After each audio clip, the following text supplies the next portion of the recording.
December 15, 1900, a supply boat pulls up to Flannan Isles Lighthouse and finds the lamp dark, the keepers gone, and their dinner still warm on the table. That's not the opening of a ghost story. That's the opening of a decision-making failure that cost 3 men their lives, and we're going to walk through exactly how it happened, what each man knew, what each man chose, and why those choices mattered. Let's rewind to 1899. The Flannan Isles sit 20 miles off the Scottish coast, a cluster of rocks in the North Atlantic that saw more shipwrecks than safe passages.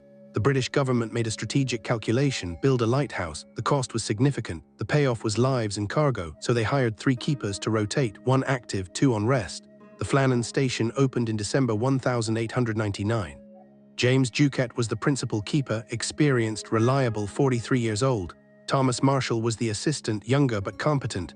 Donald McArthur was the third. All 3 were married men with families. They understood the isolation. They understood the pay was modest but steady. They made the choice to go. On December 15, 1900, the supply boat Hesperus approached the island for a routine resupply. The crew expected the usual routine: unload provisions, collect outgoing mail, leave. What they found instead: the lighthouse lamp was dark. The entrance gate was locked from the inside. No one answered, no movement anywhere. The Hesperus crew made a decision. They'd wait for the next scheduled visit 5 days later. That was their first choice under incomplete information. They didn't panic. They assumed illness or miscommunication. They didn't know yet that all 3 men were gone. 5 days later, December 20th, the next boat arrived. This time they forced the gate. Inside, Ducat's boots sat by the door. The lamp room was cold. The light hadn't been lit in 5 days. The logbook's last entry was dated December 15th. Whatever happened, happened fast, and it happened together. Here's where decision-making gets interesting. The official investigation had to reconstruct what happened based on physical evidence and atmospheric conditions. On December 15th, witnesses reported a severe gale, wind speeds over 60 miles per hour, waves 40 feet high. Fog rolled in thick enough to kill visibility at 50 yards. The theory that emerged: one of the men went outside to secure equipment or check the landing. The fog was so thick, the noise of the storm so loud, he got disoriented. The other 2 went out to find him. The waves, those 40-foot waves, caught them. All 3 were swept away, drowned, end of story. Except there's a problem with that theory, and it's the detail nobody talks about.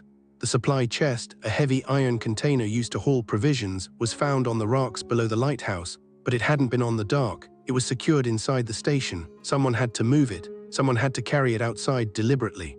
That changes the calculation. This wasn't a simple accident. This was a choice made under pressure. Maybe they were trying to prevent supplies from washing away. Maybe they were retrieving something critical. Maybe one man made a decision and the other 2 followed without full information.